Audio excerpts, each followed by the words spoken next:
Հարգնեժդեհին, խոսելու եմ բնականաբար Իրանից և մեզանից Հայաստանից և սկսեմ Իրանից և սահուն կանցնեմ դեպի Հայաստան, որովհետև իրար հետ շատ կապված են և կան նման օրինակներ գործողությունների, դաշնակիցների, որպեսզի պատկերացնենք, թե առհասարակ մենք 300 տարի ում հետ ենք գործ ունեցել և մենք ով ենք եղել նրանց համար, առհասարակ, և առհասարակ իրենք ինչպես են իրենց պատկերացնում։ Եվ այսպես ես զարմացած եմ Իրանի իսկապես քաղաքական վերնախավի վրա, որ թույլ տվեցին, որ այս պատերազմը տեղի ունենա։ Անկեղծ ասած ես չէի սպասում, որովհետև իրենք պետք է իրենց փորձից ելնելով հասկանային, որ իրենք մենակ են մնալու։ Այս պատերազմում իրենք մենակ են մնալու, որովհետև Ամերիկայի հետ գլուխ չեն դնելու։ Հասկանում եք, չեն դնելու։ Ես չգիտեմ ինչ են մտածում և ես նույնիսկ նկատում եմ, որ իրենք խորացել են մի բանի մեջ, որը կարող է համաշխարհային, այսինքն եթե չեն կարողանում ինչ-որ բան անել, գոնե այնպես այն աշխարհը խառնվի, բայց դա էլ տեղի չունենա։ Եթե անգամ Չինաստանն է լռում, ես չգիտեմ, միգուցե Այաթոլլահի կենդանանորոգ ձմերուկ էր թևերի տակ տվել, բայց ասեմ, որ Իրանը շատ շահավետ առաջարկ է ստացել մինչև պատերազմը, ասենք Հայաստանի պես բոլոր կողմերից չէին ասում քո գոյությունը կասկածելի է, դու պետք է գոյություն չունենաս, հասկանում եք, չէ՞, ռուսները մեզ ուզում էին, չգիտեմ, գուբերնիա դարձնեն, թուրքերն ուզում են իրենց վիլայետ սարքեն, դե Ադրբեջանը առհասարակ ոչ մի բան ասում է, արևմտյան Ադրբեջանը ոչ վիլայետ, ոչ գուբերնիա։ Այսինքն Պարսկաստանին Ամերիկան կամ Իսրայելը երբեք չեն ասել, մենք ուզում ենք, որ Իրան պետությունը վերանա։ Իրանի տարածքային ամբողջականությանը և Իրան պետությանը ոչինչ չի սպառնացել։ Մարդիկ ասել են, մենք ձեզ առաջարկում ենք դաշնակցային հարաբերություն։ Քարոփեշներից թափեք այդ ատում են զենքի ստեղծման և եկեք մեր հետ նորմալ ապրեք։ Քո բնակիչը նորմալ ապրի, դու ունենաս նորմալ տնտեսություն, այդ պատժամիջոցները հանեն, հասկանում եք, լավ բան են առաջարկել Իրանին։ Հայաստանի պես վատ բան չեն ասել, կամ թուրքն է, կամ ռուսն է, երկուսն էլ վատ բան են ուզում։ Այսինքն մենք պետք է երկու չարիքի մեջ ընտրություն անենք։ Արևմուտքի մասին չպետք է խոսենք, վայ, չկա արևմուտք։ Ասենք ոնց որ քաղաքական դաշտում բևեռ չկա իբր, բանն են, Ռոբերտն ու հանն են, Նիկոլն են մնացել, Տաշիր Սամոնն ու Սերժիկը, հասկանում եք, սենց ամեն ինչ բան, թրքաբոլշևիկյան համուհոդով է էլի մեր երկրում, բայց Իրանին որպես պետություն, որպես լուրջ տարածքներ ունեցող կամ պատմություն ունեցող պետություն նորմալ բան են առաջարկել, ասում եմ, մեզ այդպես բան չեն առաջարկել։ Իհարկե արևմուտքը առաջարկում է դաշնակցային հարաբերություն, հապկից դուրս արի, սարային արա, դե տեսնում ենք, որ մերոնք ասում են մենք պլաններ չունենք հապկից դուրս գալու և դերասանություն անելով Եվրոպային հրավիրում են ընտրություններին, որ իրենց օգնեն հանկարծ հապկը չխանգարի։ Բայց իրենք գտնում են, որ հապկում մնալը ճիշտ է։ Տարօրինակ է, չէ՞, ինձ ծիծաղելի բաներ ման, չէ՞, գլխի վայր, այս լավ, Հայաստանին հետո կանադառնամ և ասենք Ռուսաստանը, ասենք ուղղակի գցեց Պարսկաստանին, երբ որ պարսիկները դիմեցին օգնության, չնայած իրենք պետք է դա տեսնեին, հասկանային, եթե Հայաստանին իրենք այդ կարգի դավաճանեցին, չնայած ոչ թե Հայաստանին չուզեցին օգնել, այլ իրենք վաճառեցին Հայաստանը։ Բայց Պարսկաստանին էլ, ասենք, եթե Հայաստանին ասեցին, դե քանի որ ձեր ու Ադրբեջանի միջև սահմանները հստակեցված չի, դելիմիտացիա արված չէ, մենք ինչ իմանանք Ադրբեջանը Հայաստանի տարածք մտել է, թե չէ, էլի, հա, այդ սև ջրի մոտ, չգիտեմ, ջերմուկում, հա, Վարդենիսում, ինչ որից է։ Այսինքն պատճառ գտան, որ քանի որ դուք չունեք հստակ սահմաններ, մենք չենք խառնվի, հապկը գա դեղ ինչ անի։ Եվ ինչ են ասել պարսիկներին։ Դա ասել են, քանի որ Ամերիկան կետային հարվածներ է հասցնում, այսինքն զորքը չի մտնում Պարսկաստան։ Իրենք չեն մտնում նվաճելու Պարսկաստանը, որ կետային հարվածներ են հասցնում, այդտեղ, այնտեղ, կանք ինչ անենք ասում են։ Այսինքն այդ կետային հարվածները կարող են ոչնչացնել պետությունը, տնտեսությունը, ռազմական կարողությունը եւ ասենք ցանկացած պետություն շատ հեշտ մտնի, ասենք եթե Ամերիկան էլ չմտնի, օրինակ, ցանկ Ադրբեջանը մտնի նվաճի, օրինակ, Իրանը, առանց դիմադրության էլի։ Ասում որ քանի որ կետային է հարվածները հասցվում, ես այդտեղ անելիք չունեմ։ Պատկերացնում եք դաշնակցի արտահայտություն։ Այսինքն մենք հասկանում ենք, որ ռուսը այն կենթանին է, որը իրենից բացի ուրիշ ոչ մեկին չի սիրում։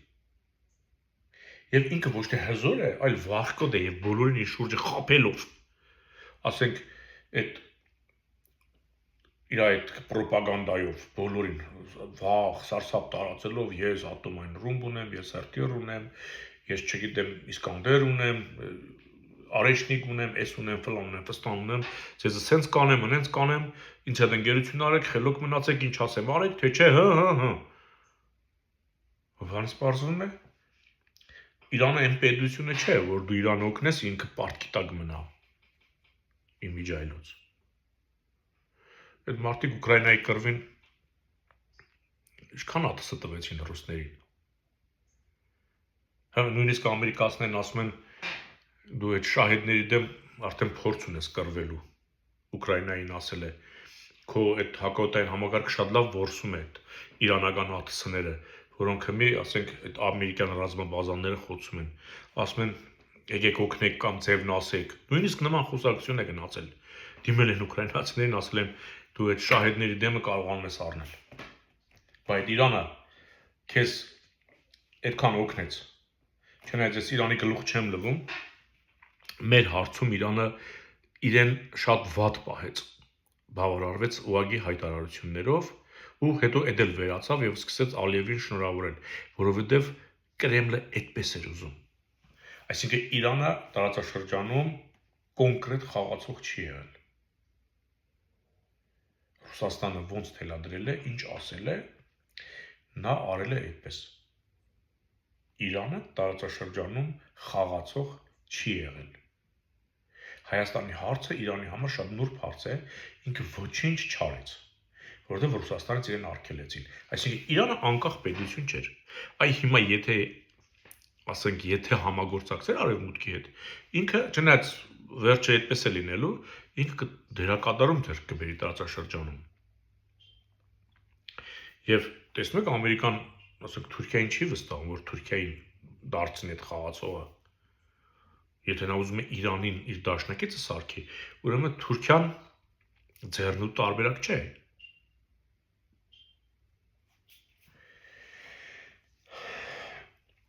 Էլ եմ ասում, ես ուղղակի ապշած եմ, ասում են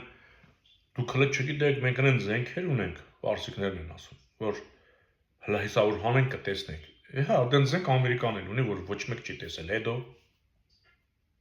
հետո։ Կամ դուք չեք տեսնում, որ Ամերիկան կռիվն սկսելուց առաջ գլխատում է քեզ։ Մարդը ձևը գիտի։ Առաջինը խփում է հենց պետության ղեկավարին, զորքերի հրամանատարին։ Դրանցից հետո ով պետք է բանին, որ բանին նախորդ պաշտոնաթող նախագահը որ կար, այդ հակաամերիկյան կեցվածքով, որ ժողովուրդը շատ սիրում է Ահմադինեժադը, դրան էլ սպանեց։ Այդ պատահաբար չի սպանել, որտեղ դրանից հետո նա կարող է գար ու դերակատարում վերցնել իր վրա եւ լրիվ ուրիշ process գնար։ Այսինքն Ամերիկան գլխադել է։ Նաեւ երկրորդ, երրորդ գլուխներին, որ պետք է ընտրեն բերեն դրեն, դրանց էլ է հարվածել։ Եթե հիմա որոշեն ով է առաջնորդ, դրան էլ է հարվածելու։ Ինչ եք անելու։ Դուք անգամ չգիտեք ոնց պաշտպանեք, առանց գլուխ ինչ եք անելու։ Ես էլ եմ ասում, ձեզ շատ լավ տարբերակ էր առաջարկվել, դուք հրաժարվեցիք։ Մեզ նման առաջարկ, լավ առաջարկ, դեռ որևէ մեկը չի արել։ Մեզ ասում են դիմացեք։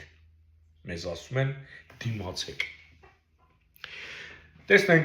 Տեսնենք Ադրբեջանը իրեն ոնց կդրսևորի։ Իլհամն էլ Իսրայելի Նիկոլն է, էլի, ասենք, միգուցե խելքն ուտի,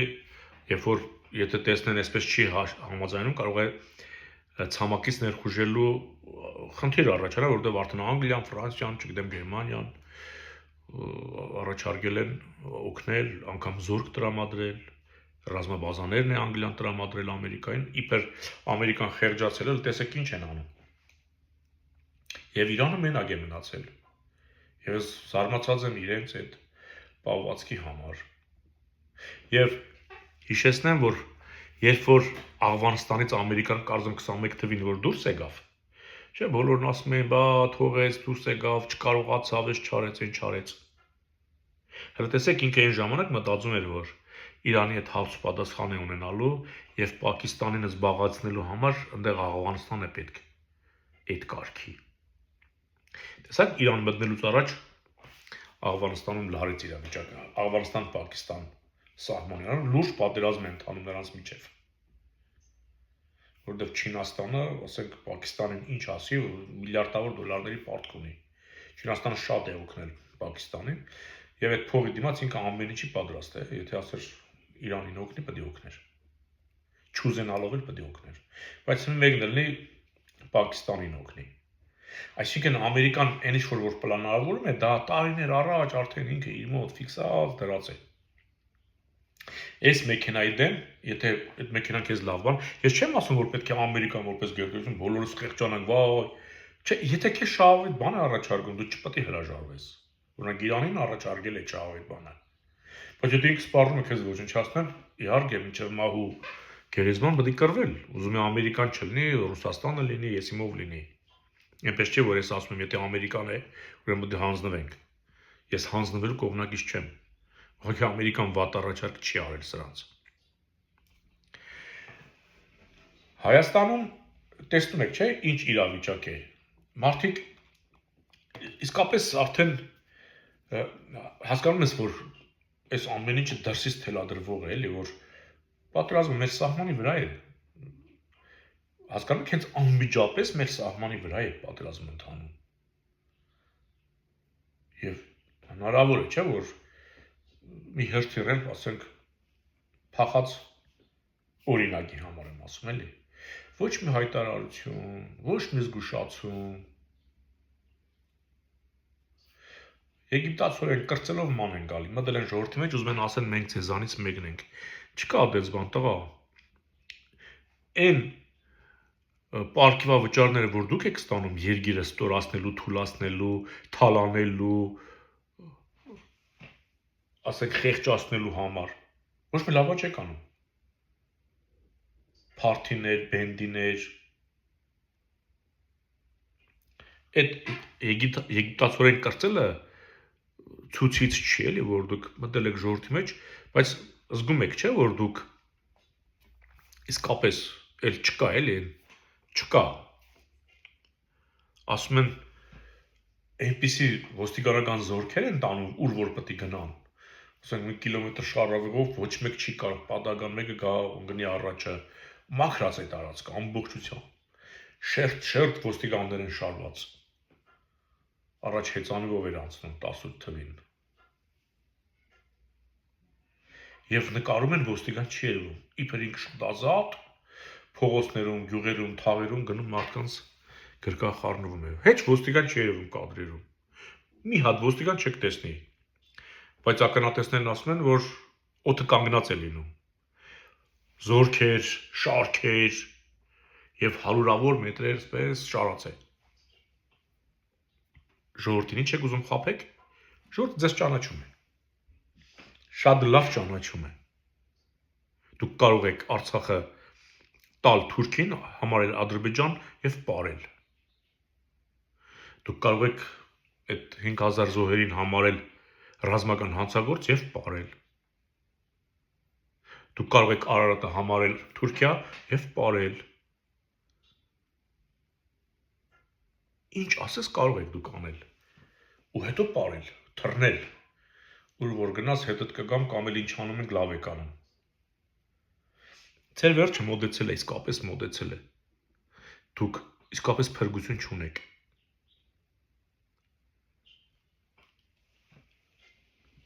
Իմացա, որ Լևոն Տեր-Պետրոսյանը Տաշիր Սամոյին գովերքել է, ասեմ, որ որովհետև մեկը հանգարց Կրեմլի վրա հույս չդնի։ Ժողովուրդ։ Տաշիր Սամոն Կրեմլի ծառայող է, Լևոնն էլ, Ռոբերտն էլ, Սերժիկն էլ, Նիկոլն էլ։ Եթե Պարսկաստանին չի օգնում Ռուսաստանը, Պարսկաստանը իրենից ավելի լուրջ, ավելի կայուն, ավելի հզոր, որ ասենք կարող է հակադարձ օգնություն ցուցաբերի եւ ցուցաբերել է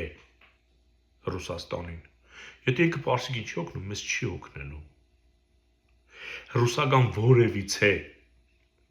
ռուսահապատակ որևիցե, ասենք, քաղաքական գործիչ կլինի, գործարար կլինի, չգիտեմ, հայտնի ինչ-որ մեկը կլինի, դրա պոչից չպետք է բռնել։ Դրանց ընդհակառակը պետք է մեկուսացնել հանրությունից։ Եթե գալիս են ձեր մոտ, Լևոնը կլինի, Սերժիկը կլինի, կամ Ռոբերտը կլինի, Նիկոլը կլինի, Տաշի Սամու կլինի, իրենք։ Դոդի Գագու կլինի, հասկանում եք։